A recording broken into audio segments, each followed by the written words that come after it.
Assalamualaikum warahmatullahi wabarakatuh. Alhamdulillah hamdan katsiran thayyiban mubarakan fi kama yuhibbu rabbuna wa yarda, wassalatu wassalamu ala nabiyyina Muhammadin wa ala alihi wa sahbihi wa man sara ala nahjihi bi ihsanin ila yaumil wa ba'd. Hadirin yang Allah muliakan, ibu-ibu sekalian dan jamaah dan siapapun yang ikut hadir pada kesempatan kali ini di kajian muslimah, namun yang muslim pun boleh ikut mendengar tentu saja.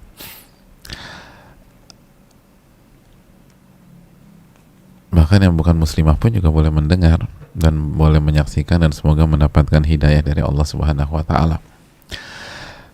Pada kesempatan kali ini tidak ada kata yang pantas untuk kita ucapkan kecuali bersyukur kepada Allah atas segala nikmat dan karunia yang Allah berikan kepada kita. Sebagaimana salawat dan salam semoga senantiasa tercurahkan kepada junjungan kita Nabi kita Muhammadin alaihi salatu wassalam, beserta para keluarga, para sahabat, dan orang-orang yang istiqomah berjalan di bawah naungan sunnah beliau sampai hari kiamat kelak. Hadirin yang Allah muliakan, ibu-ibu dan jamaah sekalian, setiap wanita ingin menjadi yang terbaik. Bukan hanya menjadi baik, tapi ingin jadi yang terbaik. Di sebuah acara, wanita ingin tampil menjadi sosok yang paling cantik di acara atau event tersebut. Wanita tuh ingin pakai baju yang paling bagus di antara seluruh undangan-undangan yang ada. Wanita tuh punya hasrat ingin pakai aksesoris yang paling indah dibanding seluruh para hadirat atau orang-orang yang hadir. Itu tabiat yang ada dalam diri seorang wanita, dan begitu juga dengan laki-laki dengan komunitas mereka. Nah, kalau itu yang terjadi dalam urusan-urusan dunia, lalu bagaimana dengan urusan akhirat? Kalau itu penilaian manusia, lalu bagaimana dengan penilaian Allah Subhanahu wa Ta'ala dan Rasulnya Sallallahu Alaihi Wasallam? Tentu saja penilaian Allah dan Rasulnya lebih utama, lebih layak, dan lebih berhak untuk kita kejar. Kenapa? Karena kalau semua jamaah kita atau semua teman-teman kita mengatakan kita orang baik, maka tidak ada arti apapun jika kita dicap buruk oleh Allah Subhanahu wa Ta'ala. Mau semua orang bilang kita baik, mau semua orang bilang kita hangat, mau semua orang bilang kita humble, kita dewasa, kita ramah, tapi kalau Allah Subhanahu wa Ta'ala menyatakan kita bukan wanita yang baik, kita wanita yang durhaka, apa artinya pujian dari seluruh manusia tersebut? Nabi SAW bersabda, annal ummata law ijtama'at ala an yanfa'uka bi syai' lan yanfa'uka illa bi syai'in qad kataballahu lak. Apabila seluruh manusia bersepakat, bersekutu, berkoalisi untuk mensupport kita, untuk memberikan manfaat bagi kita, tidak akan berhasil kecuali apa yang Allah takdirkan untuk kita. Wa in ijtama'at ala an yadurruka bi syai'. Dan apabila mereka bersekutu, mereka bersepakat untuk memudaratkan kita, menjatuhkan kita, memberikan keburukan kepada kita, lan yadurruka illa bi syai'in qad kataballahu 'alaik. Tidak akan berhasil kecuali apa yang Allah takdirkan kepada Anda. Au kama qala, dan ini adalah penggalan hadits Abdullah bin Abbas yang dikeluarkan oleh Al-Imam Tirmidzi. Jadi titel baik, titel hangat, titel cantik, titel anggun yang diberikan oleh manusia kepada kita, titel stylish, ini ummahat kok stylish banget ya kalau ke kajian, udah syar'i, enak dilihat. Tapi kalau itu hanya sekedar pujian dari manusia, apa artinya buat kita? Atau Allah mengatakan tidak akan memberikan manfaat kecuali apa yang Allah takdirkan kepada dia. Nggak akan. Mau semua orang puji kita, nggak akan bermanfaat. Yang bermanfaat adalah apa yang Allah puji. Dan oleh karena itu hadirin sekalian, ketika kita punya ambisi menjadi yang terbaik, sekali lagi kita nggak bicara yang baik ya, yang terbaik, Maka ada sebuah hadis yang harus menjadi menu kita pada saat kita ngaji, pada saat kita belajar, pada saat kita berbenah diri. Dan hadis itu dikeluarkan oleh Imam Al-Baihaqi dalam sunannya. Dan hadis ini disahihkan oleh para ulama, diantaranya Imam Al-Albani dalam Sahihah. Hadis ini dari Abi Udzainah As-Sadafi, dari Abi Udzainah As-Sadafi, Abi Hamzah Dzal Ya Nun dan Ta marbutah, Udzainah As-Sadafi. Anna Rasulullah sallallahu alaihi wasallam, bahwa Rasulullah sallallahu alaihi wasallam bersabda, khairun nisaikum al-wadud al-walud al-muwatiyatul muwasiyatu idza taqainallaha. Nah itu tuh wanita terbaik di antara kalian, khairun nisaikum, sebaik-baik wanita kalian, sebaik-baik wanita di tengah-tengah kalian. Ini udah the bestnya wanita, udah yang terbaik. Siapa mereka? Mari kita catat sifat-sifatnya. Yang pertama al-wadud, al-wadud. Yang kedua yang pertama al-wadud ya, al-wadud. Yang kedua al-walud.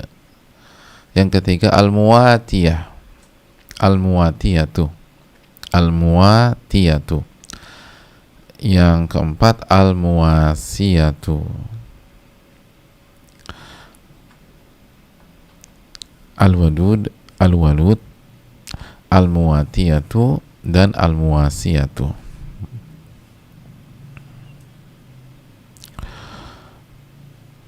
Hadirin Allah muliakan,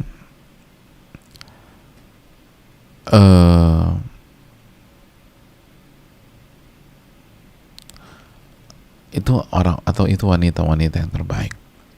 Idza taqainallah, jika yang memiliki sifat-sifat di atas itu bertakwa kepada Allah Subhanahu wa taala. Merekalah wanita yang terbaik.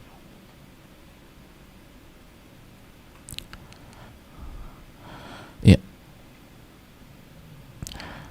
Kita berhentikan sampai penggalan di sini. Hadisnya masih ada kelanjutannya. Nanti kita lanjutkan.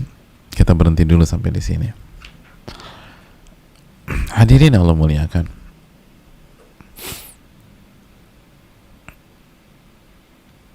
Yang pertama, apa tadi yang pertama jemaah? Yang pertama al-wadud. Apa arti al-wadud hadirin? Ibu-ibu udah catat belum nih? Al-wadud. Jadi kalau ingin jadi wanita terbaik, yang pertama sifat yang harus dimiliki adalah al-wadud. Al-wadud itu artinya wanita yang penuh dengan cinta dan kasih sayang. Jadi hatinya dipenuhi dengan cinta dan sikap derap langkahnya itu penuh dengan kasih sayang. Atau simpelnya dia wanita yang penuh cinta dan kasih sayang dan bisa mengungkapkan cinta dan kasih sayangnya tersebut.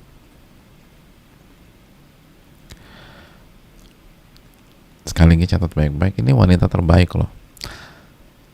Sifatnya pertama, hatinya penuh dengan cinta, penuh dengan kasih sayang, dan dia bisa mengungkapkan dengan kata-kata, bisa mengungkapkan dengan sikap, dengan gestur, dengan cara bicara. Lalu kata para ulama, wa ahaqqun nasi bidzalika zauj, dan pihak atau sosok yang paling berhak mendapatkan cintanya wanita tersebut adalah suaminya. Jadi wa ahaqqun nasi bidzalika zauj, suaminya. antuhsina tawadduda ilai. Terus apa yang harus dilakukan wanita tersebut? Ya bisa mengungkapkan cintanya kepada suaminya. Wa antaksiba masyairahu, dan dia bisa mendapatkan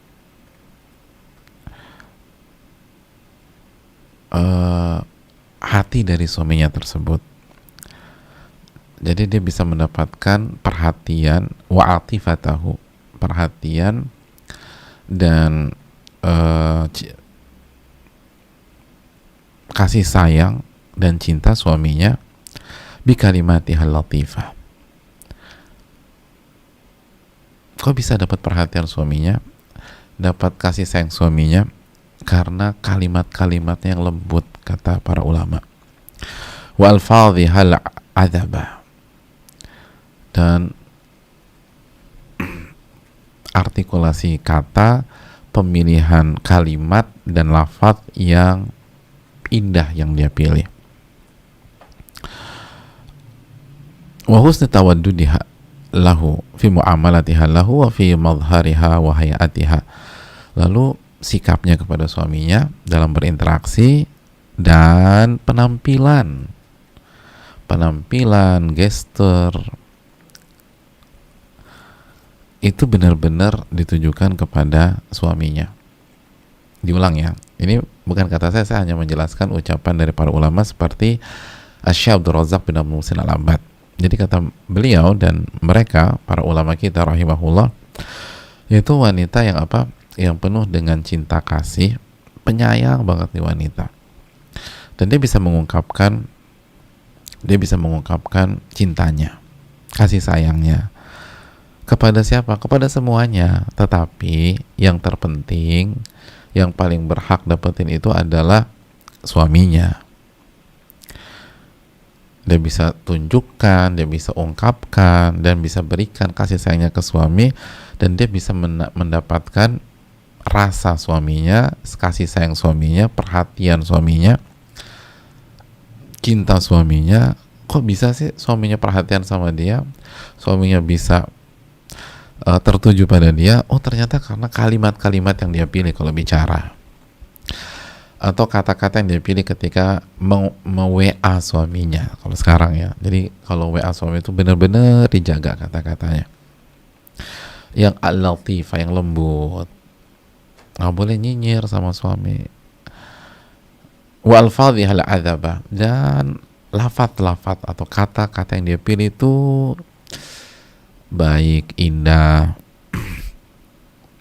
Dan juga bagaimana ketika dia berinteraksi dengan suaminya, ketika nyiapin kebutuhan suami gitu loh. Suaminya mau pergi kantor atau mau pergi kerja atau mau aktivitas, semua disiapkan oleh wanita tersebut atau istrinya itu. Lalu cara nyiapinnya juga enak gitu loh.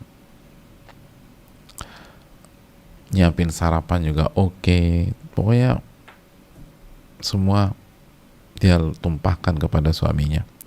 Dan gak lupa wa fi madhariha wa hayatiha, juga dia perlihatkan dari penampilan, madhar, penampilan, wa hayah, jadi bentuk, jadi tubuhnya dia jaga, mandi gitu loh ibu-ibu. Jangan gak mandi 3 hari di rumah, bisa aku gak kemana-mana. Ya itu kan suami ada di rumah. Terus jangan pakai daster terus. Walaupun memang favorit banget, dan kalau ibu pakai itu ibu bisa tidur nyenyak senyenyak-nyenyaknya karena udah nyaman, udah cocok di tubuh karena dari tahun 70-an. Jadi benar-benar best friend forever lah, sama BFF lah sama tuh daster. Tapi kan nggak enak dilihat sama suami gitu loh. Jadi sekali lagi ibu sekalian, penampilan tuh penting gitu. Jadi kalau mau jadi wanita terbaik tuh penampilan di rumah dijaga, makan tuh dijaga gitu loh, olahraga juga penting, olahraga tuh penting, dirawat itu tubuh gitu loh. Jadi semuanya tuh dijaga, itu wanita terbaik. lisan, sikap, penampilan. Nah, ibu-ibu bermain di 3 itu. Lisan ibu-ibu ngadepin suami, jangan ngebully suami, jangan nyindir suami, jangan nyinggung suami, cari bahasa-bahasa yang luar biasa, bahasa-bahasa indah yang menunjukkan rasa sayang kita kepada suami. Ini masih berkaitan dengan rasa sayang ya, rasa cinta ya. Jadi pilih kata-kata, kalimat-kalimat yang benar-benar suami tuh yakin bahwa kita tuh sangat mencintai dia. Lalu taksibu masyairah, kita curi perasaannya gitu loh. Kita dapatkan perasaan, perhatiannya, dan atifah. Itu tugas wanita, tugas istri maksud saya. Dan sikapnya, cara bangunin suami kalau tidur gitu loh, bangunin suami ketika qiyamul lail atau di waktu subuh, itu harus ada seninya ibu sekalian.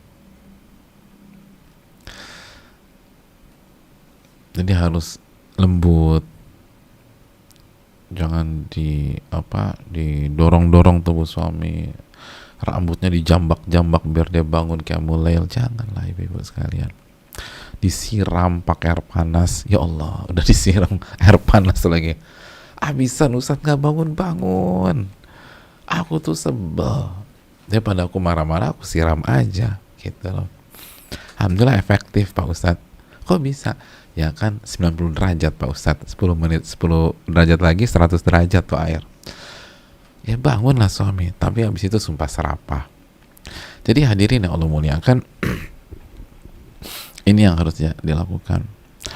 Suami mau pergi, kaos kaki suami dicek, sepatu suami itu disemir kalau misalnya itu kulit, kalau nggak dicuci gitu loh.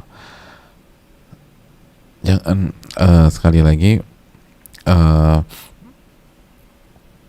jangan sampai kaos kaki nggak diganti-ganti udah 3 minggu gitu loh. Jangan sampai sepatu nggak kinclong padahal dia punya istri, jadi dijaga gitu. Pakaian jangan sampai kusut ketika keluar, disetrikain, dipakaikan gitu. Pokoknya diservis lah suami kalau mau jadi yang terbaik. Enak kan ibu-ibu sekalian? Oh ini mah cewek banget lah.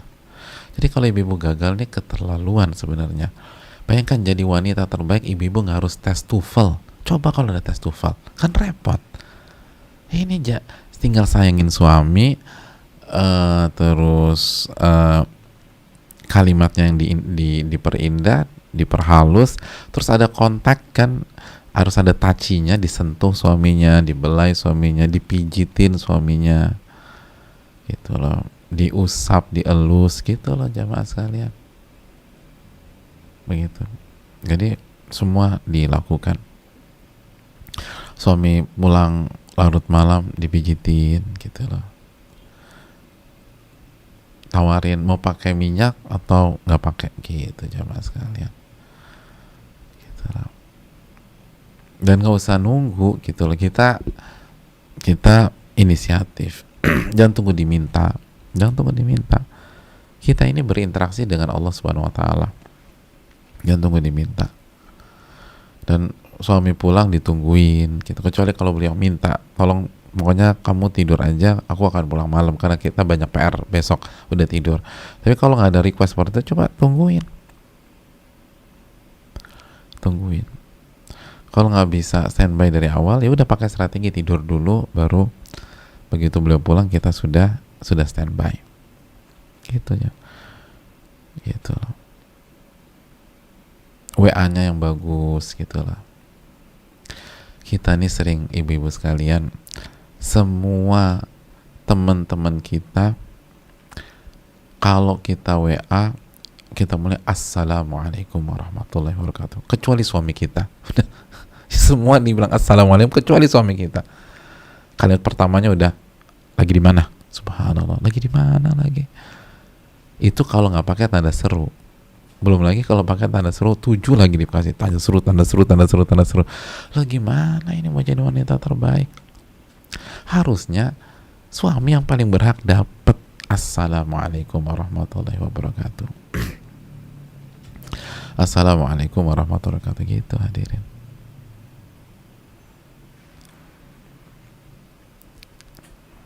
Dan pertanyaan, kalau suami belum pulang larut malam, pertanyaan setelah assalamualaikum, kalimat keduanya jangan ada di mana, mau dibuatin apa ketika pulang, gitu. Itu tuh kita harus tahu. Ini sebagian istri lagi di mana, atau kok nggak pulang-pulang. Ya emang suami kita Bang Toyib apa? Kadang saya juga agak bingung. Jangan pakai mazhabnya Bang Toyib, jamaah sekalian. Jadi pasti capek deh mau request sesuatu nggak, gitu. Jadi jangan kenapa nggak pulang-pulang, tanda tanyanya 4, tanda serunya 5, nggak bagus itu. Tunjukkan kasih sayang, kan. Kalau misalnya kan gini, harusnya orang yang sayang tuh kalau terpisah itu akan menimbulkan rasa apa? Rasa kangen kan, rasa rindu kan. Ya udah, ungkapkan. Kalau suami pulang malam tuh rasa kangen dan rasa rindu. Kenapa rasa marah yang keluar?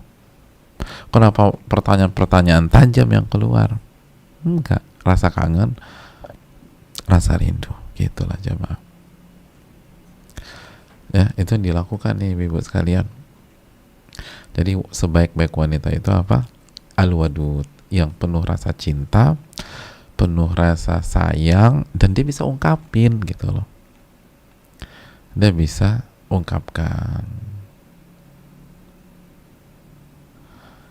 Itu penting. Itu yang harus ditanamkan. Ada ungkapan rasa kasih sayang kita ke suami kita. Kalimat harus diatur, sikap harus bagus, dan penampilan harus menyenangkan. Itu tuh istri solehah dan istri terbaik. Penampilan harus menyenangkan. Jelas ini jamaah sekalian. Kita lanjutkan. Fatawaddudu yakunu bil kalam, wa yakunu bil hay'ah, wa yakunu bil madhar, wa yakunu bil amali, wa yakunu bil khuluq. Catat kesimpulannya nih, kita ikat nih. Jadi untuk mendapatkan gelar al-wadud, gitu ya, al-wadud, maka yang harus dimaksimalkan bagi ibu-ibu dan wanita, yang pertama kalam, cara bicara, kalimat yang dipilih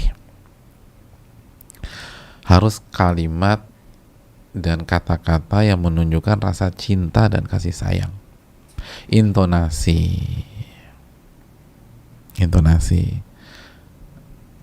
volume suara, gitu loh, volume suara.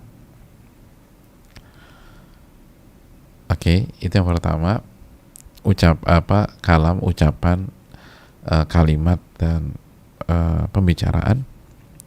Jangan marah-marah sama suami, jangan ngebentak, jangan suara tinggi, jangan nyindir, jangan nyinyir, dan seterusnya. Yang kedua, wa yakunu bil hay'ah,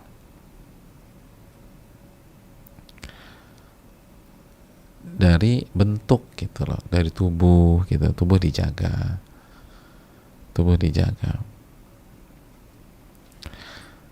Gitu jemaah sekalian. Apalagi kalau kita tahu suami kita suka dengan bagian tubuh kita yang tertentu, itu dijaga. Misalnya, suamiku tuh suka banget sama bentuk jempol kakiku loh, itu dijaga jempol kakinya, misalnya, gitu loh. Pokoknya nyenengin suami lah, itu dijaga bentuk tubuhnya. Wa yakunu bil madhar, dari penampilannya juga dijaga. Penampilan di rumah, ketika keluar rumah juga, apa yang membuat suami senang, selama tidak menyelisih syariat, lakukan itu. Pokoknya suami suka apa, lakukan. Aku nggak suka deh kamu kalau pakai di rumah tuh baju yang warna apa, warna biru gitu loh. Kenapa? Karena biru tuh terlalu ngejreng gitu loh. Jadi kamu suka yang warna apa, Beb? Aku suka orange. Wah, kok gimana sih? Biru terlalu ngejreng kamu jadi ke orange. Udah nggak usah didebat. Oh, jadi suka orange. Iya. Menurut aku orange tuh warna yang kalem. Udah nggak usah dijawab, udah pakai orange saja gitu loh. Walaupun kita nggak habis pikir, kenapa biru dongker ngejreng tapi orange itu kalem. Ya udahlah, yang penting suami bahagia, insya Allah kita diridhoi oleh Allah Subhanahu Wa Taala. Kadang-kadang kenapa sih masa orange, harusnya kalau biru hitam dong, Beb. Udah nggak usah, udah suka-suka suami deh, madhar gitu loh, madhar. Jadi penampilan harus menunjukkan rasa cinta kita kepada suami kita. Terus wa yakunu bil amal, dan juga terlihat dari amal perbuatan gitu loh, kinerjanya sebagai istri, tugas-tugasnya gitu ya, tugas kita jadi istri, nyiapin ini, nyiapin itu dan sebagainya. Wa yakunu bil khuluq, dan terlihat dari akhlak, dari akhlak yang mulia, menunjukkan rasa cinta dan kasih sayang. Jelas ini hadirin sekalian?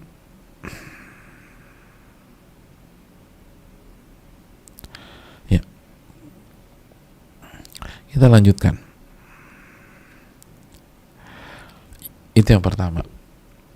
Ingat, bagi yang merasa, aduh kayaknya aku bisa nih masuk jadi istri yang terbaik, aku tuh kayaknya ada bakat-bakat kayak gitu, dipertahankan, diasah lebih maksimal lagi gitu lah. Kalau bagi ibu-ibu yang merasa, aduh kok semuanya nggak ada di aku ya, udah kalimat aku kasar sama suami, tajam lagi, suka ngetawain, suka nyindir, suka nyinyir, terus juga penampilan juga suka-suka aku gitu loh. Justru aku tuntut suamiku terima aku apa adanya gitu loh. Kan kamu udah bilang dulu terima aku apa adanya, ya udah terima aja lah kayak begini. Terus malas-malasan juga kinerja sebagai istri. Nah, nggak ada kata terlambat, insya Allah. Minta pertolongan sama Allah, lalu berubah insya Allah. Dan disitulah pentingnya belajar, pentingnya nuntut ilmu, biar ada perubahan. Jangan pernah berkecil hati, jangan pernah minder, jangan pernah putus asa. Mari kita berubah. Fungsi belajar itu memperbaiki. Fungsi belajar itu yang awalnya tidak soleh jadi soleh. Jadi itu yang perlu kita camkan bersama-sama. Pokoknya optimis terus, minta pertolongan sama Allah, tawakal kepada Allah, udah bismillah kita coba.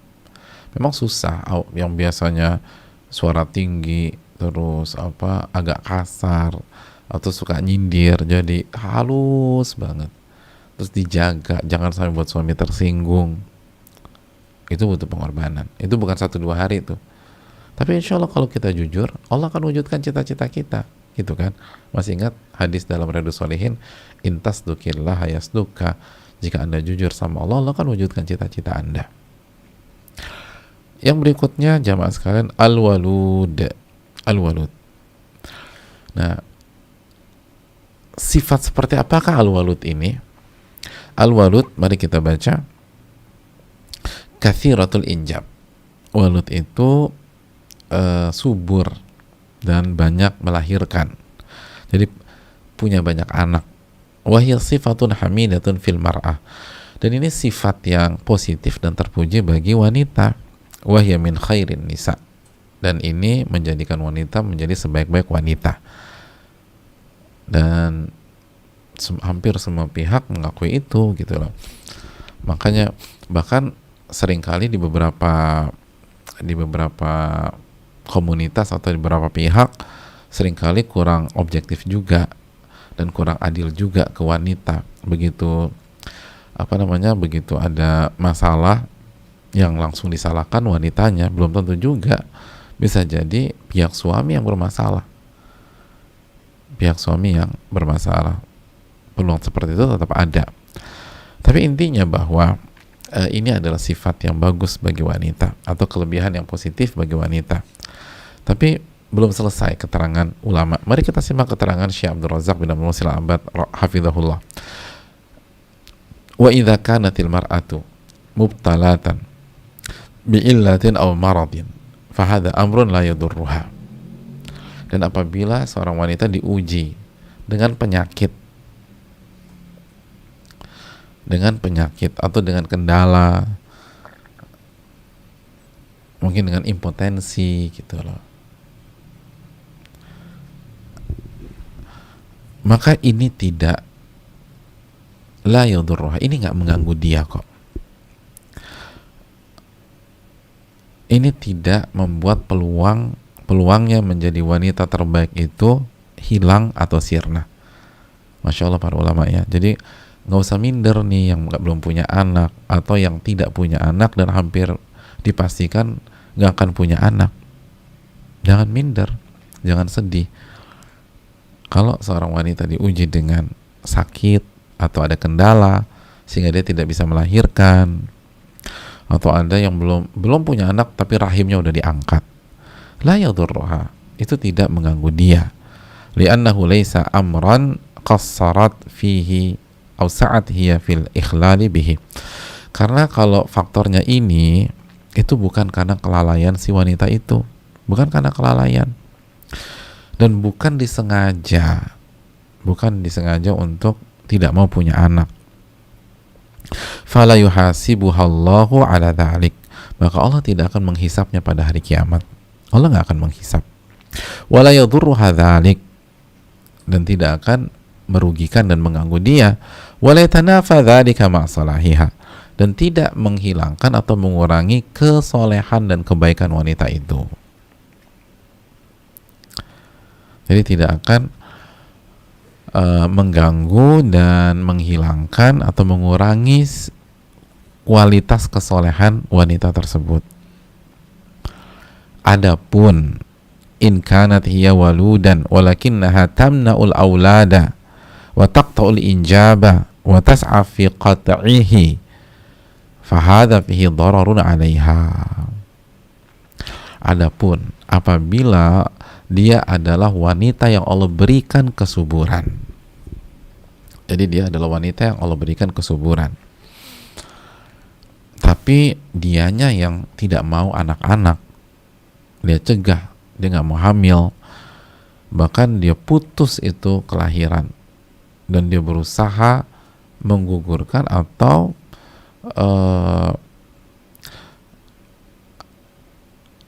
membuat dirinya tidak bisa melahirkan. Jadi memang ada usaha ke sana, ada effort ke sana, nggak mau dia pakai itu. Tanpa ada alasan syar'i, tentu saja. Tanpa ada alasan syar'i. Cuman karena nggak mau aja. Aku nggak suka anak kecil. Aku nggak mau. Aku lebih suka hidup sendiri. Dan itu kan terjadi. Tren itu muncul di dunia.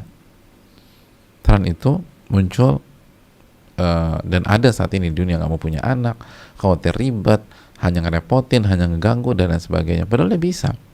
Dan dia berusaha untuk tidak punya anak. Fahadha fihi dararun 'alaiha, ini yang akan merusak dia. Ini yang akan membahayakan dia di dunia dan di akhirat. Waqad qala Nabi SAW, dan Nabi telah bersabda, tazawwajul wadud al-walud, menikahlah dengan wanita yang al-wadud. Masih ingat al-wadud itu apa? Tadi wanita yang penuh rasa cinta, kasih sayang, dan bisa mengungkapkannya. Wal walud, dan wanita yang banyak anak. Fa inni mukatsirun bikumul umama yaumal qiyamah, karena aku berbangga dengan banyaknya umatku pada hari kiamat. Aku berbangga dengan banyaknya umatku pada hari kiamat. Falladhi yanbaghi 'alal mar'ati an tas'a fi wujudil aulad, maka seyogyanya seorang wanita berjuang untuk memiliki anak. Wa tabdhulu sababa fi dzalik, dan berikhtiar untuk memiliki anak. Wa tas'a fi tarbiyatihim wa tansyiatihim wa riayatihim, dan berjuang untuk bisa mendidik anak dan bisa menjaga tumbuh kembangnya dan bisa merawatnya. Wa tahtasibu litakuna sababan fi an yujada fil mujtama' abna'un salihun wa du'atun muslihun, dan dia berjuang agar anaknya menjadi sebab, atau mohon maaf, dia berjuang agar dia menjadi sebab lahirnya anak-anak yang soleh di tengah-tengah masyarakat, dan lahirnya dai-dai yang memperbaiki kualitas masyarakat. Jadi hendaknya para ibu itu, para wanita itu, ketika berusaha memiliki anak, dia berjuang, dia berniat, bertekad dan berjuang agar anaknya nanti menjadi anak yang soleh, dan bukan hanya jadi anak yang soleh, tetapi memperbaiki kualitas kesolehan dari masyarakat. Wa tahtasib dzalika min awwali dukhuliha fi zawaj, dan ketika dan hal itu semua dia harapkan mulai dari awal dia masuk ke pernikahannya. Awal dia masuk ke pernikahan, taqulu bainahu wa bainallah, dia berbicara secara private antara dia dengan Allah Subhanahu wa taala. La'allallaha yukrimuni bi abna'in min a'immatil huda aw min ulama'il muslimin wa min du'atil khairi. Semoga Allah Subhanahu wa taala memuliakan aku dengan anak-anak yang menjadi imam-imam petunjuk dan menjadi ulama-ulama kaum muslimin, atau dai-dai, ustadz-ustadz yang mengajak kepada kebenaran. Fayuktabu lahal ajrul azim ala hadhin niyati salihah, maka dia akan mendapatkan pahala yang besar dan luar biasa karena niat yang salihah tersebut, niat yang benar itu.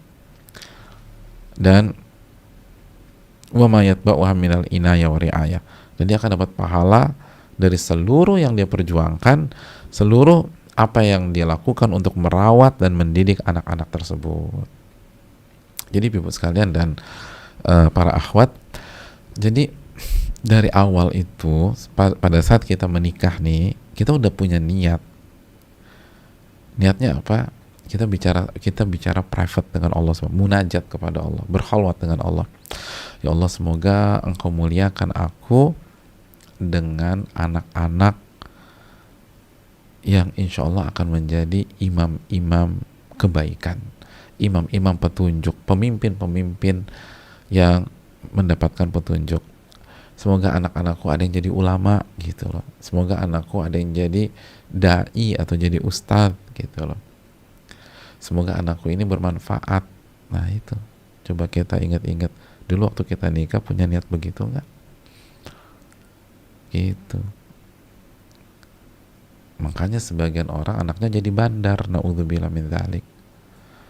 Anaknya mabok, na'udzubillah min dzalik. Ketika dicek nggak ada niat seperti itu ketika nikah. Udah normal aja. Kalaupun punya anak, pengennya anak yang lucu-lucu. Udah dapat lucu, tapi lucu sampai berapa tahun sih? Udah. Aku tuh dari awal tuh pengen anak yang pinter-pinter. Dapat anak yang pinter-pinter. Tapi habis sudah dewasa, ninggalin ibunya, dan ninggalin keluarganya. Dapat anak pinter. Udah lupa udah sama orang tua.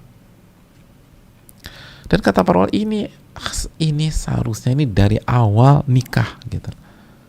Dari awal nikah. Dari awal berhubungan misalnya udah niat pokoknya semoga dapat anak kayak begini. Semoga dapat anak seperti ini. Itu hadirin Allah muliakan. Dan lihat, cita-cita tuh yang tinggi, semoga anakku itu menjadi salah satu imam-imam petunjuk, ulama-ulama, dai-dai dan ustadz-ustadz gitu. Jadi jangan niat itu rendah. Ya pokoknya aku mah terserah anakku aja, aku terima anakku apa adanya. Ya jangan. Cita-cita itu yang tinggi. Innallaha yuhibbul ma'aliyal umur. Nabi SAW mengatakan Allah itu suka dengan hal-hal yang tinggi, hal-hal yang besar gitu ya. Jadi intinya kalau Allah tidak takdirkan kita punya anak, rahim kita bermasalah, atau kita misalnya kita laki-laki tidak bisa berjuang sehingga terjadi pembuahan, maka itu tidak ada masalah, tidak ada masalah. Bukankah Aisyah radhiyallahu taala anha juga tidak punya anak? Dan bukankah istri-istri Nabi SAW selain Khadijah juga tidak punya anak dari Nabi SAW? Tapi bagi yang tidak ada kendala sama sekali, bagi yang semuanya bagus dan dia nggak punya anak gara-gara dia,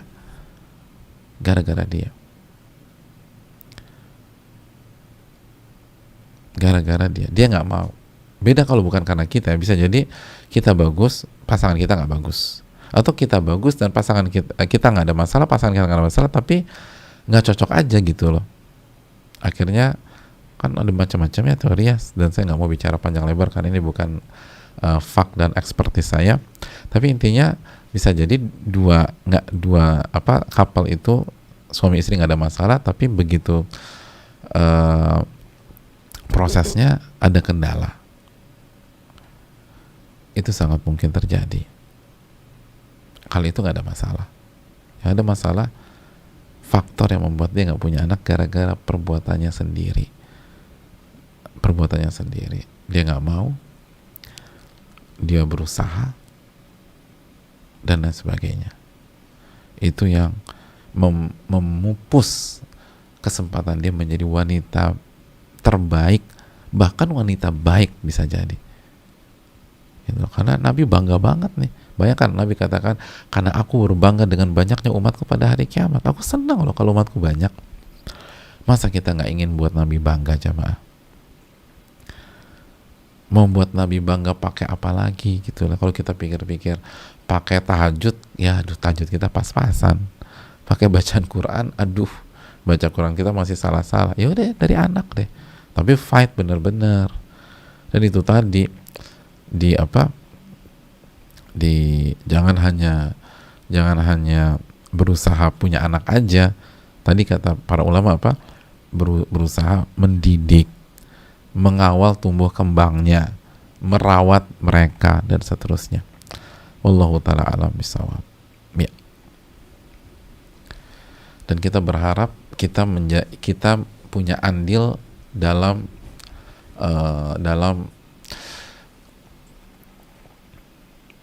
melahirkan anggota-anggota masyarakat yang soleh-soleh dan yang memperbaiki gitu. Semoga anakku ini bisa memperbaiki masyarakat gitu, jemaah sekalian. Dan itu dari awal pernikahan. Begitu, Masya Allah. Yang berikutnya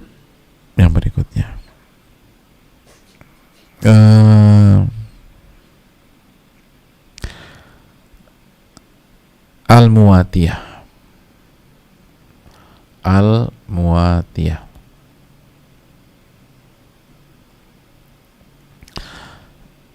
Alif lam mim waw alif ta ya dan ta marbutah. Al-Muwatiyah. Hadirin Allah muliakan. Jadi alif lam mim waw alif ta ya dan ta marbutah. Bisa dilihat di layar. Jadi setelah khairun nisaikum al-wadud al-muwatiyah, itu al-muwatiyah dan al-muwasiyah.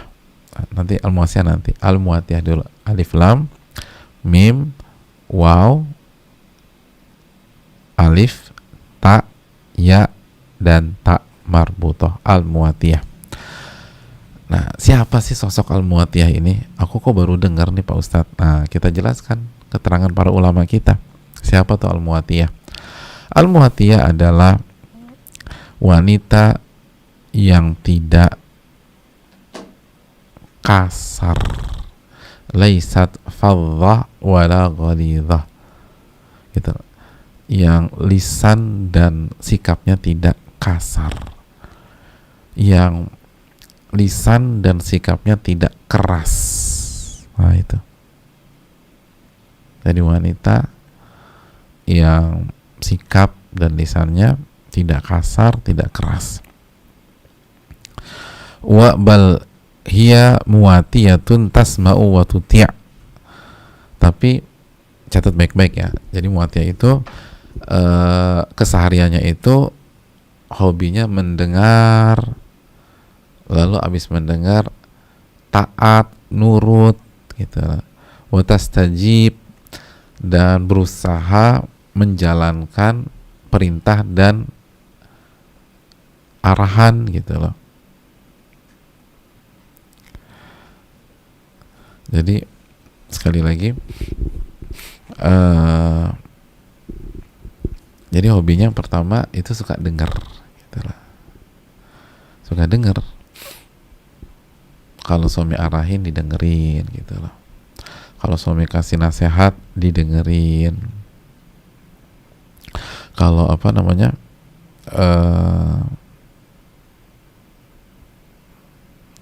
suami cerita tuh didengerin, suami cerita. Pokoknya suami bicara tuh didengerin sama dia, didengerin aja gitu loh. Jadi hadirin Allah muliakan, hobinya tuh ngedengerin. Kalau ngobrol atau cerita jadi pendengar yang baik. Kalau itu arahan, itu perintah, itu nasihat, didengarkan dengan seksama. Hadirin Allah muliakan,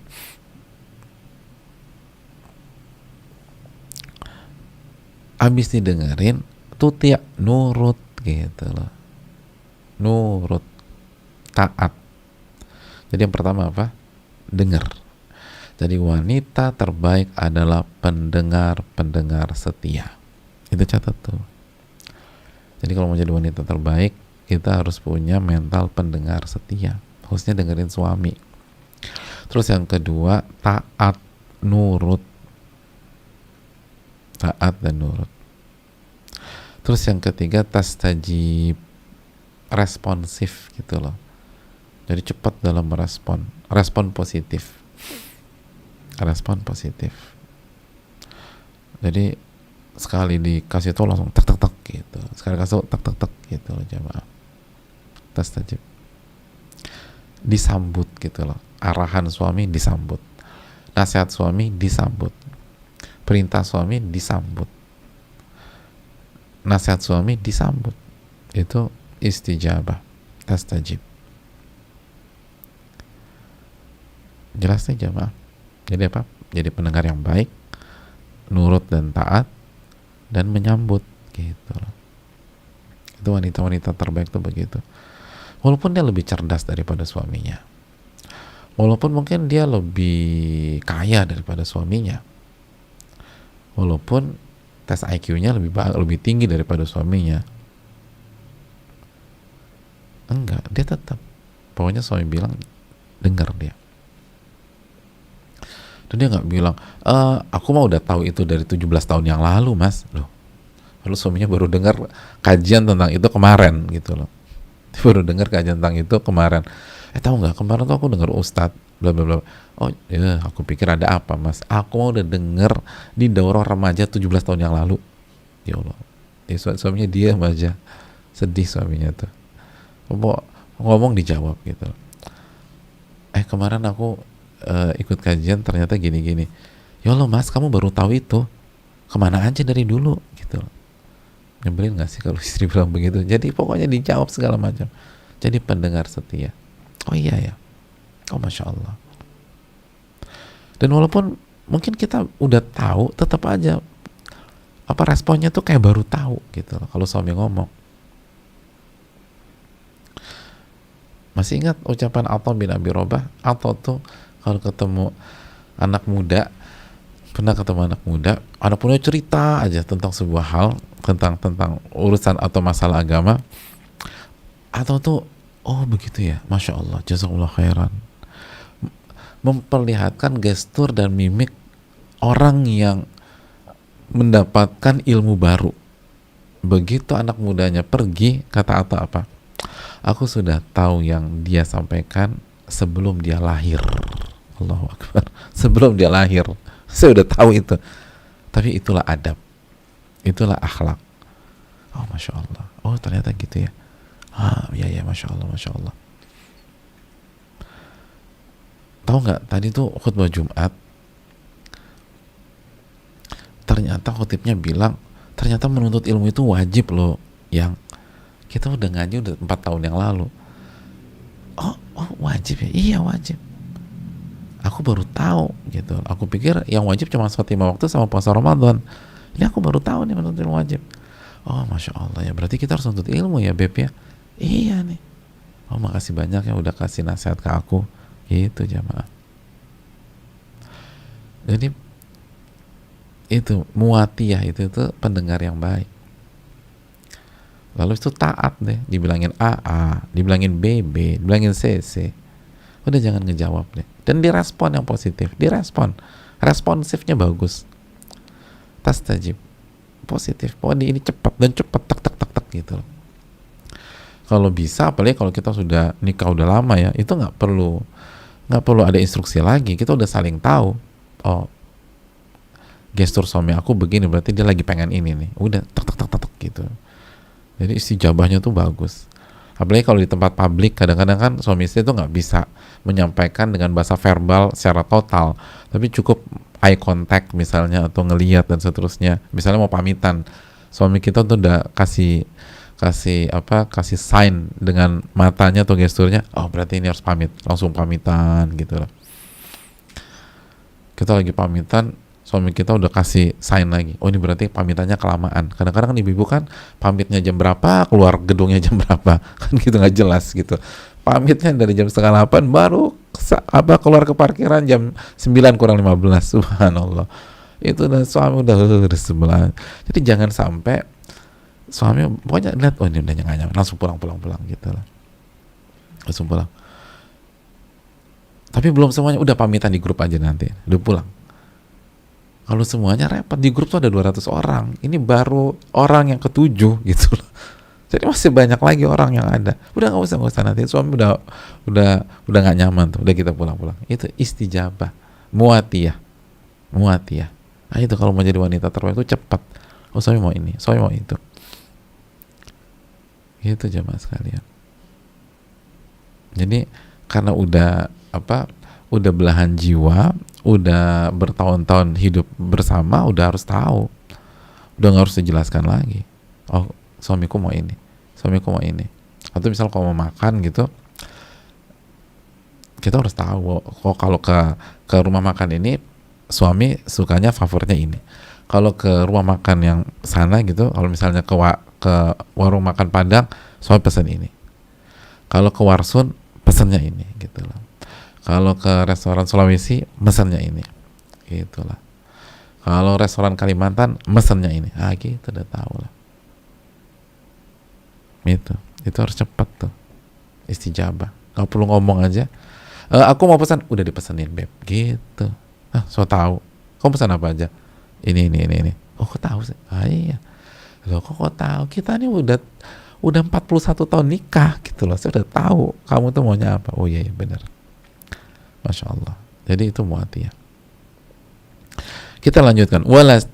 Wala tastankif, wala tastakbir, wala tasta'li ala zawj. Hadirin Allah muliakan.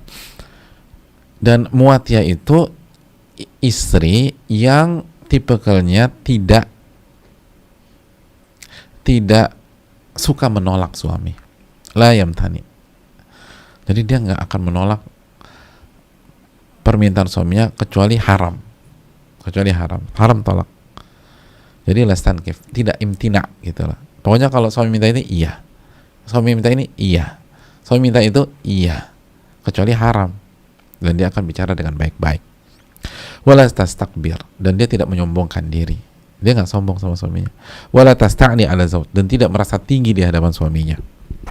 Jadi dia nggak merasa bosi, dia nggak jadi madam depan suaminya, dia nggak merasa saya yang berkuasa atau saya yang gajinya paling tinggi kalau dua-duanya sama-sama berpenghasilan.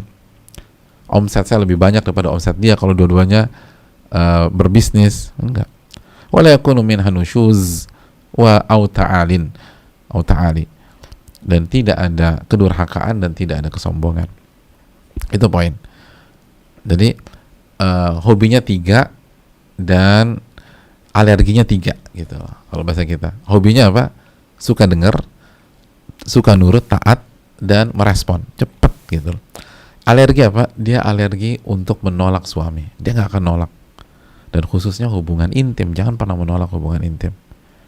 Dan malaikat melaknat itu secara khusus dosa besar, penekanan masa ini. Dan dia nggak akan nolak, nggak berani dinolak suami. Dia takut suaminya murka, lalu sholatnya nggak diangkat, dia ada kepada Allah Subhanahu Wa Taala. Sebagaimana sabda Nabi SAW bahwa sholat tidak melewati telinga seseorang, diantaranya apa? Wanita yang suaminya marah kepada dia, karena diantaranya dia tolak. Jadi muwatiyah itu anti mengatakan tidak kepada suami kecuali itu haram. Dia nggak mau mengatakan tidak atau jangan segala macam, enggak, kecuali itu haram. Selama itu nggak haram, iya udah, iya dan iya. Secara umum demikian. Dia boleh memberikan saran, dia boleh mengarahkan, tapi dia tahu seninya, dia tahu cara bicara, dan dia iakan dulu. Oke. Tapi baru boleh kasih masukan, enggak. Alangkah lebih indah lagi kalau begini, tapi itu bola di tangan kamu pemimpin aku mah tinggal ikut aja. Kamu bilang eksekusi, aku eksekusi. Tapi benar nggak sih kalau kita pertimbangkan opsi lain? Kan enak kalau ngomong demikian ya. Pokoknya beb, kamu bilang aku suruh terjun, aku terjun dah, gitu loh. Hanya saja kayaknya ada opsi lain yang bisa kamu pertimbangkan juga, tapi ini terserah kamu. Kalau kamu lebih nyaman ini, aku mah ikut inilah. Jadi bahasa-bahasa seperti itu yang digunakan. Itu jadi dia alergi mengatakan tidak kepada suaminya, lalu dia alergi menyombongkan diri di hadapan suaminya. Lalu yang ketiga, dia tidak meninggikan diri. Walaupun mungkin gelarnya lebih tinggi. Suaminya S1, dia profesor misalnya, atau dia S3 atau dia S2, tetap aja, saya istri, saya nggak boleh meninggikan diri.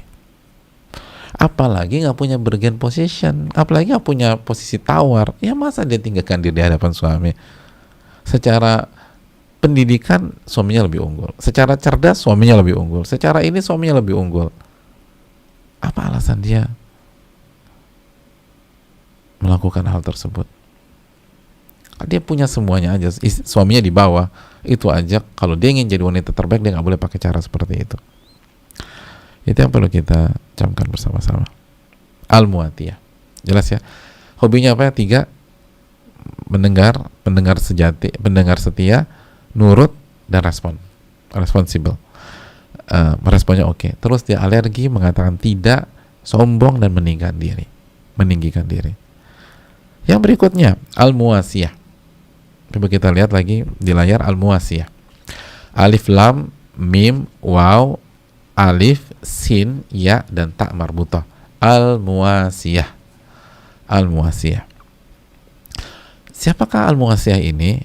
Al-muwasiyah itu jamaah sekalian adalah wanita yang hobinya membantu suaminya dalam kebaikan. Hobinya ngebantu suami. Tuwasi zaujaha wa taqifu ila janbi. Jadi dia senang membantu suaminya dan selalu berusaha berdiri di sisi suaminya, di samping suaminya, khususnya dalam masalah, dalam ujian dan seterusnya. Orang-orang pada ninggalin suaminya, dia akan katakan, aku berdiri di sampingmu, gitu. Aku berdiri di sampingmu, kamu gak usah khawatir, aku selalu ada di sisimu, gitu. Bi'idnillahi ta'ala. Gitu. Istri itu begitu. Semua mengecam suaminya, aku berdiri di hadapan suamiku. Suaminya bangkrut, gak ada duit segala macam, dia tetap berdiri di hadapan, atau dia tetap berdiri di samping suaminya. Tapi aku udah gak punya uang, atau kamu di rumah mamamu aja dulu ya, karena aku nggak punya apa-apa nih. Enggak, kita hadapi bareng-bareng. Itu al-muwasiyah. Wa takunu aunan lahu 'alal khair. Dia senantiasa berusaha ngebantu suaminya di atas kebaikan dan ketaatan kepada Allah. Suaminya dihadapkan transaksi haram, semua nge-push suaminya untuk sign, untuk tanda tangan, untuk mengiyakan. Goyah suaminya. Karena ini bukan bukan 6 digit, bukan 7 digit, bukan 8 digit lagi, ini 9 digit, mungkin 10 digit. Goyang suaminya. Terus dia bilang, jangan tanda tangan. Ya, jangan. Nanti gimana? Tenang aja, ada Allah gitu.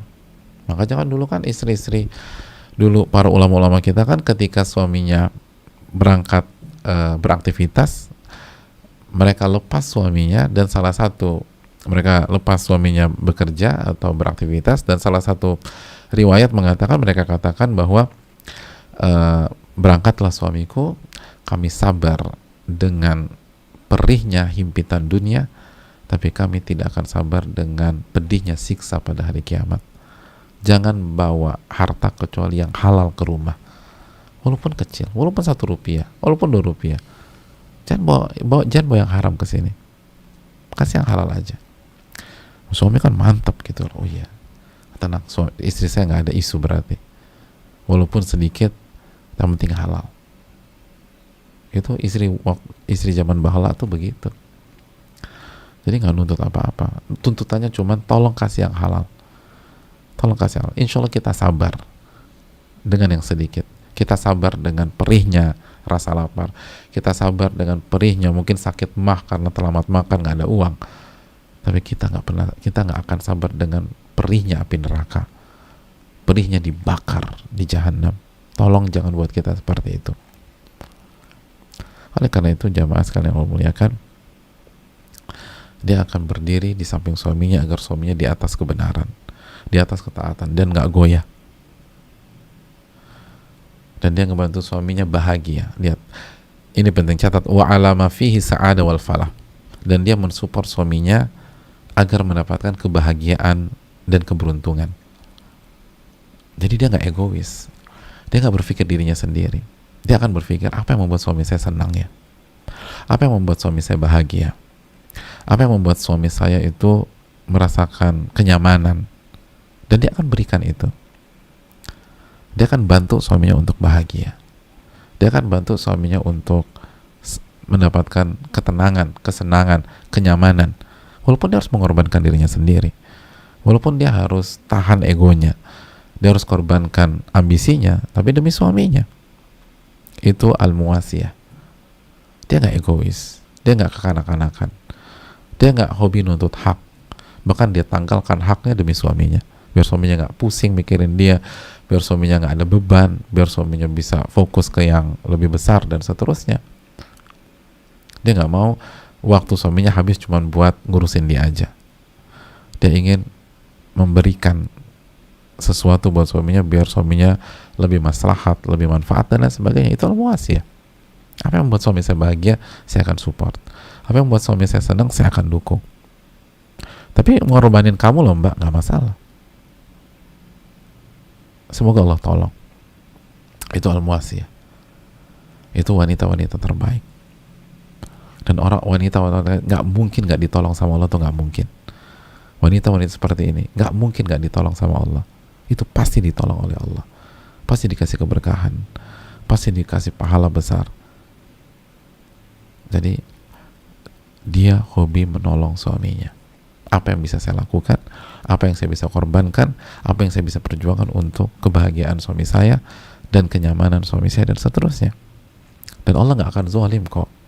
Alam semesta ini punya Allah, ada yang punya. Ketika Allah lihat kita berkorban, Allah akan berikan.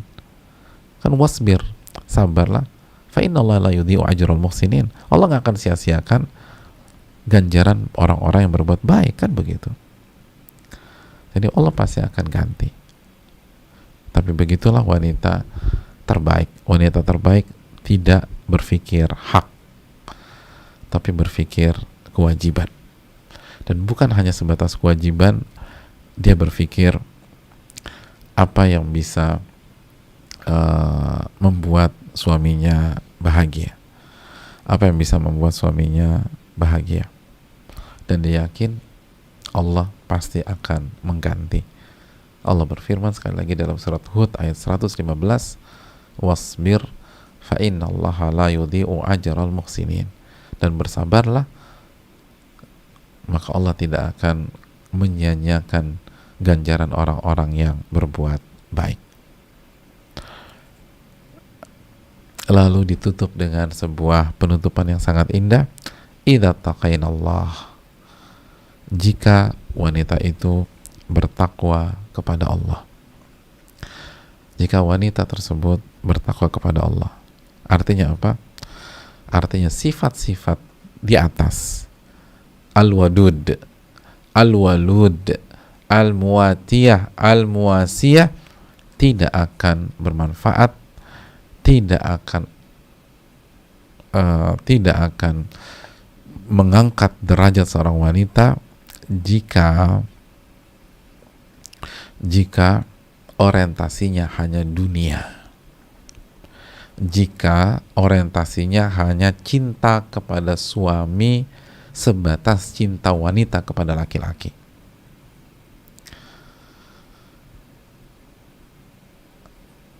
Makanya para ulama mengatakan anna hadhihi sifat innama takunu nafi'atan lil mar'ati bidza idza taqatillaha. Sesungguhnya sifat-sifat di atas baru bermanfaat bagi seorang wanita jika dia bertakwa kepada Allah. Kalau saja ada wanita yang penuh kasih sayang, perfect lah, cinta dan kasih sayangnya, lembutnya udah perfect. Al-walud, lalu banyak anak, udah kalimatnya halus, hatinya penuh dengan cinta, kalimatnya juga halus, performanya Masya Allah, selalu tampil cantik bak bidadari di hadapan suami, lalu banyak anak gitu loh. Jadi penampilan cantik bak bidadari, anak 19 misalnya, Masya Allah, anak 19 penampilan tetap cantik. Muatiyah, pendengar yang baik, taat, responsif, nggak sombong, selalu tawadu di hadapan suami. Lalu muasiyah, selalu menolong suami. Wahia tatlubu bidzalika amra dunya laisat muttaqiyatan lillah. Tapi yang jadi masalah, wanita ini yang perfect tadi tuh, yang semua sifat ada, semata-mata mencari hal duniawi, dan dia tidak bertakwa kepada Allah. Dia nggak bertakwa kepada Allah. Lam tufidha bihadhihi sifat, tidak ada manfaatnya buat dia punya sifat-sifat di atas. Walam tanfa'ha, dan tidak ada manfaatnya. Wa innama takunu hadhihi sifat nafi'atan laha, karena sifat-sifat di atas baru bermanfaat buat dia jika dia lakukan itu, dia miliki itu, talaban li ridallah azza wa jal, dalam rangka mencari ridha Allah, dalam rangka mencari ridha Allah, wa sa'yan fi tahqiqi taqwa, dan upaya untuk meraih ketakwaan. Jadi mencari ridha Allah dan berusaha bertakwa. Nah, wanita bertakwa bukan hanya begini aja, dia akan jaga sholat, dia akan jaga tauhidnya, dan dia tidak mau melakukan kesyirikan, dia jaga busananya di luar rumah, dia jaga zikirnya, dia berusaha bertakwa kepada Allah. Jadi sifat-sifat di atas tidak ada manfaatnya jika hanya sebatas cinta wanita ke laki-laki, hanya untuk mendapatkan dunia, gak ada manfaatnya. Harus lahir dari ketakwaan, mencari ridha Allah, mencari ridha Allah subhanahu wa ta'ala, baru dia akan mendapatkan apa yang dia cita-citakan, wanita terbaik di sisi Allah subhanahu wa ta'ala. Begitu hadirin. Jadi hubungan rumah tangga itu bukan sebatas hablum minan nas. Kita itu lakukan semuanya taqarruban, mendekatkan diri kepada Allah, mencari ridha Allah, dan untuk mewujudkan ketakwaan kita. Dan ini tentang kita dengan Allah. Sekali lagi, ini tentang kita dengan Allah. Makanya wanita terbaik itu nggak peduli direspon positif atau negatif oleh suaminya. Dia udah lakukan semuanya, tapi suaminya tetap dingin, tetap kaku, tetap nggak romantis, tetap aja dia main di level tersebut. Karena sekali lagi ini tentang dia dengan Allah. Tujuannya adalah mencari ridho Allah, bukan mencari ridho suami semata. Betul, dia mencari ridho suami karena Allah ridho kepada dia jika suaminya ridho kepada dia. Unzuri aina anti minhu, lihatlah bagaimana suamimu menyikapimu, atau lihatlah suamimu dalam menilaimu, karena suamimu surga atau nerakamu. Tapi hanya sebatas cinta wanita ke laki-laki, tidak.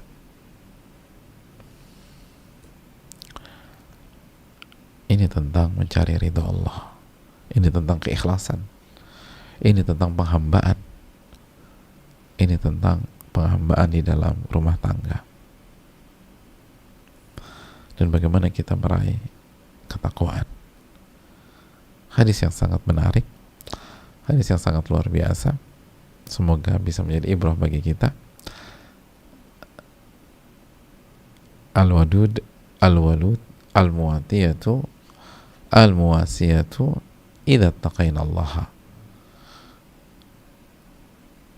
Penuh cinta dan kasih sayang, subur, dan kalau punya penyakit atau kendala tanpa ada kelalaian, tidak ada masalah. Hal yang ketiga, hobinya adalah menjadi pendengar sejati, pendengar setia, nurut, taat, dan respon, tidak meninggikan diri, tidak menyombongkan diri, dan terus merasa rendah dan nol di hadapan suami. Lalu dan tentu saja yang pertama merasa rendah di hadapan Allah. Lalu dia lalu muasiyah, hobinya menolong suaminya, dan semua itu dilakukan dalam rangka takwa kepada Allah. Takwa kepada Allah. Dan ingat hadis Muslim, at-taqwa, ini kita kunci dengan ini, dengan hadis Muslim. Nabi katakan at-taqwa hahuna, at-taqwa hahuna. Jadi at-taqwa hahuna, inti ketakwaan itu di sini, sambil menunjuk qalbu beliau.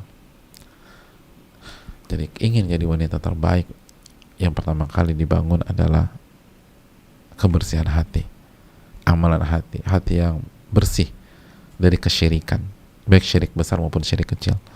Hati yang ikhlas, hati yang mencari ridho Allah, sehingga semuanya dilakukan dalam rangka bertakwa kepada Allah.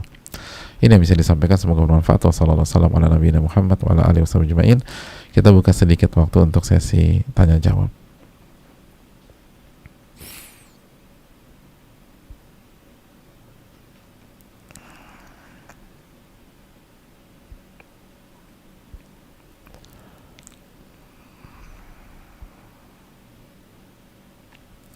Assalamualaikum. Waalaikumsalam. Afwan, Ana ada pertanyaan.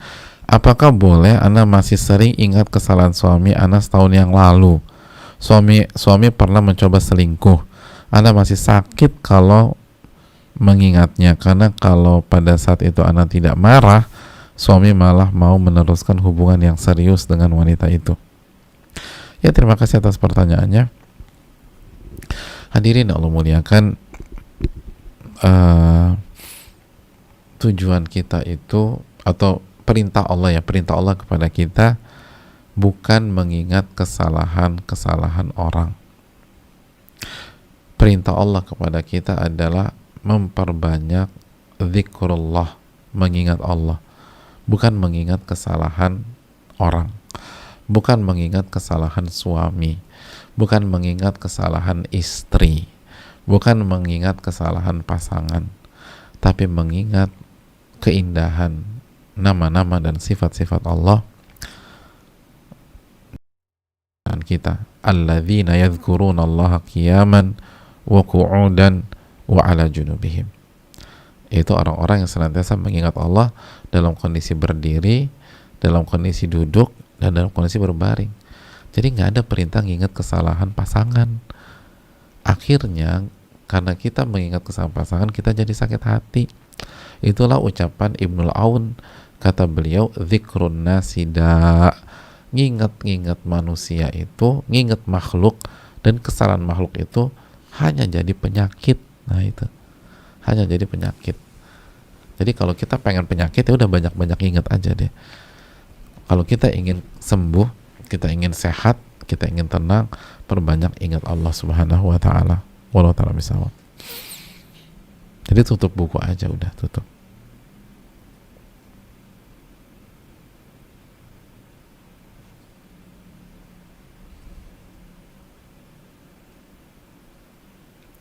Assalamualaikum warahmatullahi wabarakatuh. Mau bertanya untuk kajian nanti siang. Nanti siang. Berarti ini pertanyaan dari pagi dong ya. Luar biasa nih. Nanti siang. Saya seorang ibu rumah tangga, memiliki seorang anak. Suami saya sedang dimabuk cinta dengan perempuan lain dan sudah berlangsung selama 2 tahun. Saya hanya bisa bersabar karena bertahan untuk putra saya. Saya hanya bisa bersabar dan berdoa.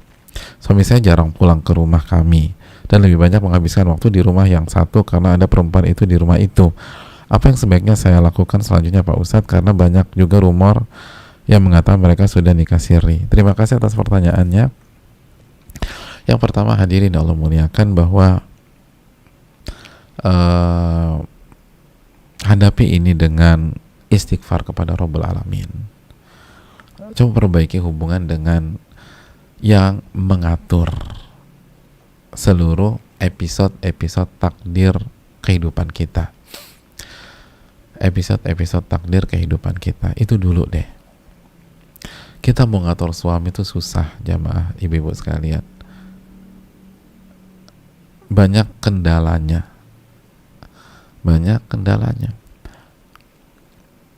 Kita jangankan ngatur suami, mau bicara sama suami, banyak ibu-ibu kesulitan. Ustadz, aku tuh pengen banget bicara serius tentang hal-hal serius dengan suami, tapi suami diajak ngomong serius tidur lah, main gadget lah, ngajak bercanda lah, nggak pernah bisa bicara serius, tuh kan? Tapi pertanyaannya, bisa nggak doa serius atau bermunajat kepada Allah, berkholat kepada Allah? Pernah nggak Allah bilang nggak punya waktu dengan kita? Nggak pernah. Tapi kenapa kita menyanyiakan hal itu? Hadirin Allah muliakan, jika kita tahu ada kendala di sebuah perusahaan, itu yang pertama kali, kalau bisa akses orang yang paling punya power di perusahaan tersebut. Walaupun kita punya masalah misalnya sama bagian personalia, oke, bagian personalia, tapi kalau kita punya akses ke big bossnya, itu semua clear. Jadi itu poinnya. Apalagi kalau kita jadi bawahannya, jadi kita punya masalah manajer personalnya, kita staffnya, aduh susah deh. Tapi kalau kita punya akses ke CEO, ke big boss, ke direktur, komisaris, enak hadirin. Susah nembus suami yang mungkin ada masalah, tuh sulit. Tapi coba kita minta sama Allah, perbaiki hubungan dengan Allah. Sebagai contoh ya, di pertanyaan ini semoga Allah jaga ibu yang bertanya. Saya hanya bisa bersabar karena bertahan untuk putra saya. Itu kan salah. Bersabar, saya hanya bisa bersabar dan hanya bertahan karena putra saya. Bersabar itu ibadah, jamaah sekalian. Dan persembahkan kepada Allah Subhanahu wa taala. Kita bersabar itu bukan untuk anak, bukan untuk buah hati. Kita bersabar karena perintah Allah Subhanahu wa taala. Makanya kan Allah berfirman dalam surat An-Nahl ayat 127, wasbir wa ma sabruka illa billah. Dan bersabarlah, wa ma sabruka illa billah. Dan tidaklah kesabaranmu kecuali dengan pertolongan Allah Subhanahu wa taala.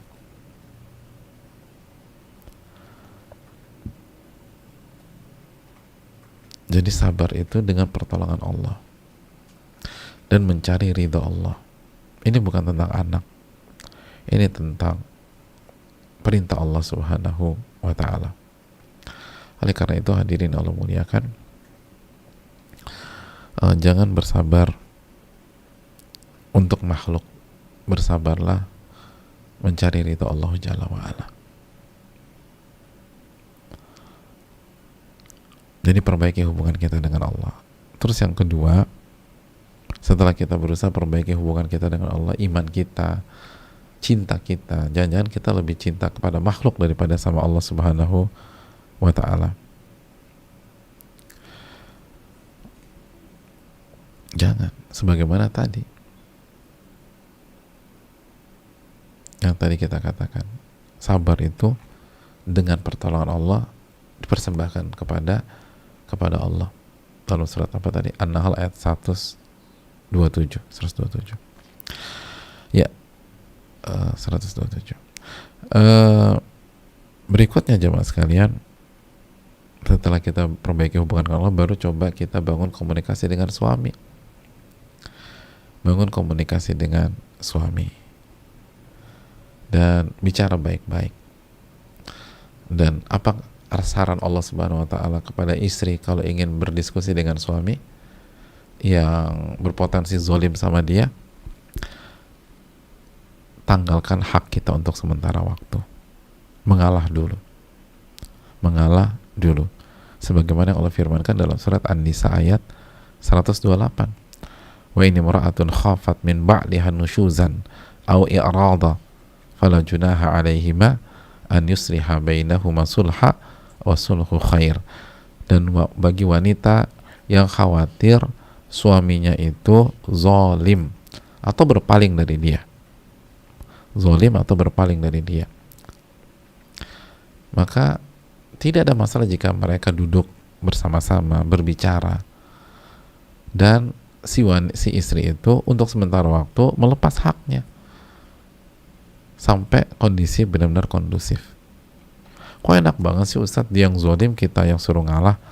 Loh, dalam kehidupan itu yang disuruh ngalah itu yang dewasa atau yang kekanak-kanakan? Ibu-ibu punya anak, yang paling tua sama yang paling kecil berantem, nah harus ada yang ngalah. Ibu-ibu suruh ngalah yang mana? Yang paling tua atau yang paling bungsu, yang paling kecil? Kaidahnya kita minta yang paling tua ngalah. Kenapa? Karena yang lebih matang, yang lebih dewasa. Nah, Allah minta istri ngalah untuk sementara waktu. Berarti ini merendahkan wanita atau mengangkat derajat wanita? Mengangkat derajat wanita. Itu tadi. Jadi itu yang perlu kita camkan. Coba bicara baik-baik dan rubah diri kita. Bisa jadi ada faktor kita kurang dalam melaksanakan tugas-tugas kita. Evaluasi diri, perbaiki. Ingat sabda Nabi SAW, tu'addunal haqqal ladzi 'alaikum wa tas'aluna Allah ladzi lakum. Kalian tunaikan kewajiban kalian kepada orang tersebut dan kalian minta hak kalian kepada Allah Subhanahu wa ta'ala. Wallahu ta'ala bisawab. Kita lanjutkan.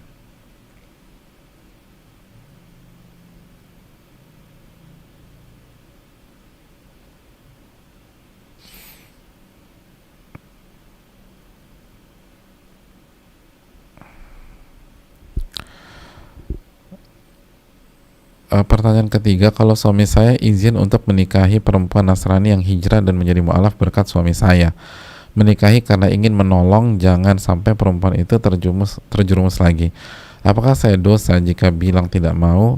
Hati saya sakit tapi tidak bisa marah karena jalannya benar dan mungkin emang sudah takdir Allah Subhanahu wa ta'ala. Ya, terima kasih atas pertanyaannya. Kita tahu jamaah sekalian bahwa poligami adalah salah satu syariat dari syariat Allah Subhanahu wa ta'ala. Dan tadi wanita yang terbaik itu tidak menolak kecuali itu haram. Namun kita bisa jadi teman diskusi yang bijak dengan suami kita. Contohnya seperti ini. Artinya suami kita ingin menikahi dengan alasan ingin menolong. Menikah lagi dengan alasan ingin menolong itu boleh dalam Islam, tapi sebagian ahli ilmu mengatakan itu bukan alasan yang ideal. Kenapa demikian? Karena Allah akan uji klaim kita tersebut. Wa nablu akhbarakum, surat Muhammad ayat 31. Kita akan uji ucapan-ucapan kalian tersebut. Al-Ankabut ayat 2 dan 3. Ahasiban nas an yutraku an yaqulu amanna wa hum la yuftanun. Apakah manusia berpikir mereka dibiarkan begitu saja mengucapkan kami beriman dan mereka nggak diuji? Ada orang bilang, saya melakukan ini untuk menolong. Benar tuh menolong. Allah akan uji, benar nggak tuh menolong? Ahasiban nas an yutraku an yaqulu amanna wa hum la yuftanun. Apakah manusia berpikir mereka akan dibiarkan begitu saja beriman atau mengucapkan salah satu cabang keimanan mereka nggak diuji? Allah akan uji semua itu. Nah, siap nggak? Siap apa tidak? Kita tahu bahwa syarat ini tidak mudah. Syarat ini tidak mudah. Maka bagi laki-laki jangan menggampangkan dan harus benar-benar diperhatikan seluruh kriterianya. Adapun untuk wanita tidak boleh menolak sehingga kita mencapai sebuah keseimbangan dalam bersikap. Laki-laki tidak menggampangkan dan tidak memudah-mudah dan harus tahu dan harus siap segala macam. Adapun wanita tidak boleh menolak. Dan ini yang perlu didudukan jalan tengahnya. Apakah benar sudah siap? Apakah semua perangkat sudah dimiliki? Apakah kita bisa memimpin dua bahtera? Apakah benar-benar kita menolong? Siap nggak kalau Allah uji kita? Dan seterusnya. Jadi ini yang perlu dipertimbangkan, dan jujurkah kita sama Allah Subhanahu wa taala? Intas dukillah yastuka, jika Anda jujur Allah akan wujudkan cita-cita Anda. Jadi ini yang perlu dilakukan oleh istri untuk mengingatkan suaminya jika dia mengetahui hal tersebut. Semua senjata sudah siap atau belum? Semua persiapan sudah matang atau belum? Karena kalau belum matang lalu melangkah ke arah sana, itu bisa menjadi kuburan dalam rumah tangga kita. Nasallahu alaihi wasallam.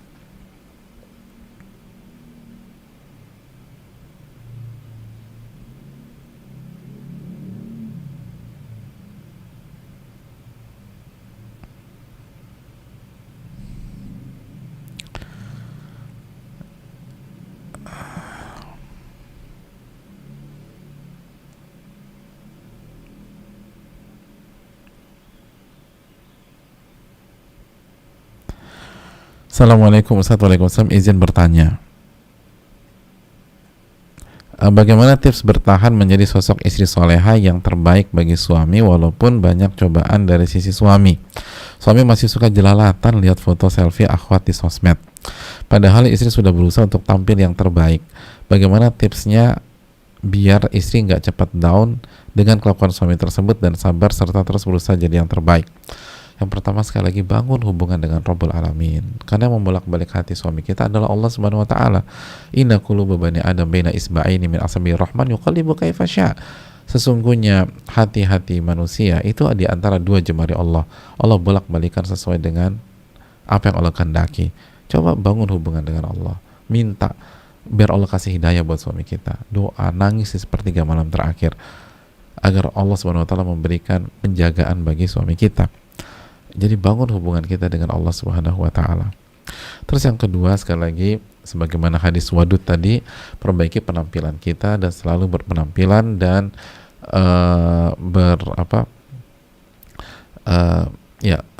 menjaga tubuh dan penampilan terbaik buat suami kita. Terus yang berikutnya, suami kita kalau bisa ngaji juga gitu loh. Kalau sudah ngaji, berarti yang harus dikuatkan adalah pengamalannya. Karena kondisi begini nggak bisa kecuali dengan muraqabatullah, merasa diawasi oleh Allah Subhanahu wa taala.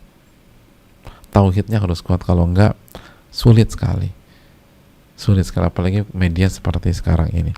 Jadi banyak doa. Lalu jika suami belum ngaji, kenalkan dia dengan Allah Subhanahu wa taala dengan cara yang baik. Dan kalau sudah ngaji, maka penekanannya adalah mengamalkan ilmu yang sudah dipelajari. Wallahu ta'ala a'lam bishawab.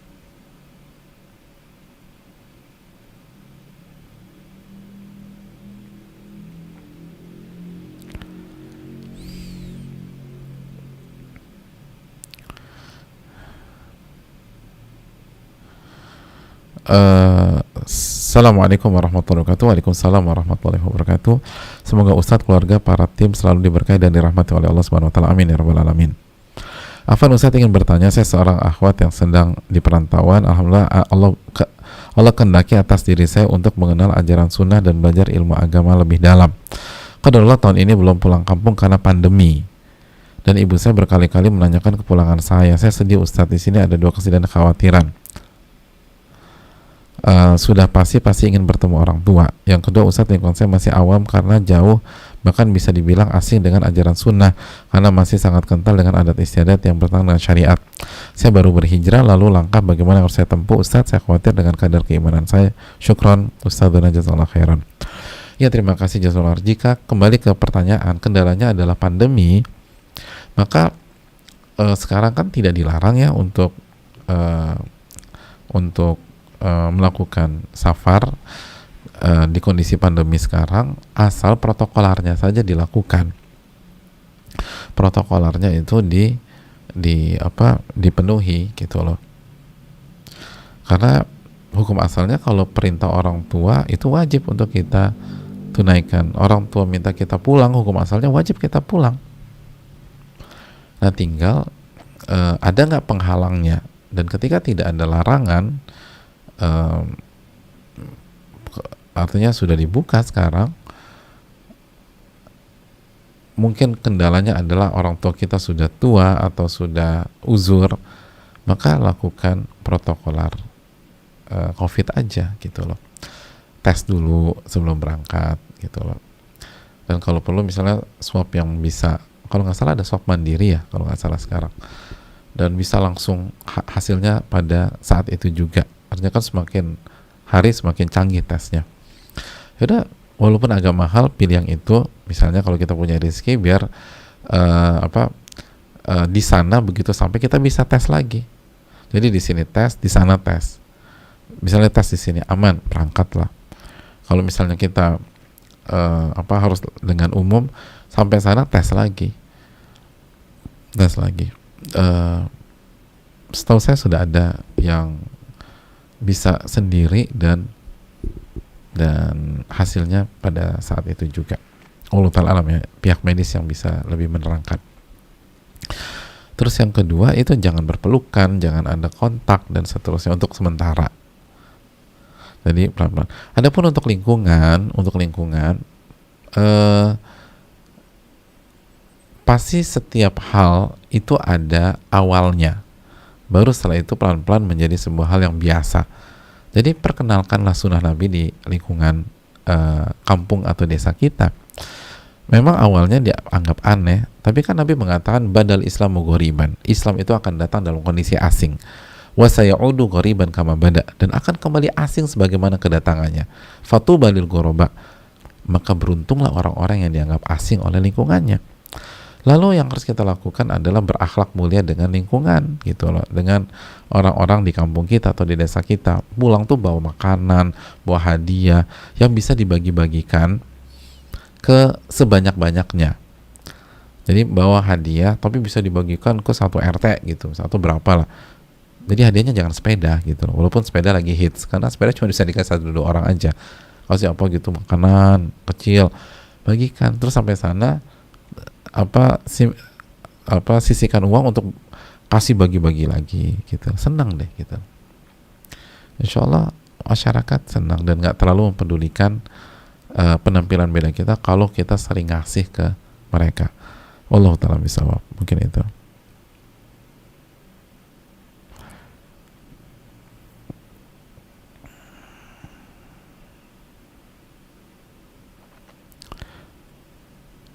Iya. Saya rasa cukup sampai di sini. Sudah jam 2.20. Terima kasih banyak atas atensi dan perhatian jemaah sekalian. Semoga bermanfaat, dan yang sedikit ini dan penuh kekurangan ini semoga bermanfaat bagi kita semua, khususnya bagi ibu-ibu, bagi wanita, atau apabila ada laki-laki, ada ikhwan, ada bapak-bapak yang menyaksikan, bisa bermanfaat buat istri mereka atau anak-anak perempuan mereka, dan untuk seluruh kaum muslimat. Semoga kita bisa jadi wanita yang terbaik dan memperbaiki kinerja kita dan performa kita sebagai wanita dan istri, dan semoga Allah menerima amal ibadah kita, memberikan kita ilmu yang bermanfaat dan bisa mengamalkan apa yang disampaikan dan apa yang dipelajari pada kesempatan kali ini. Subhanakallahumma wa bihamdika asyhadu an la ilaha illa anta astaghfiruka wa atubu ilaik. Assalamualaikum warahmatullahi wabarakatuh.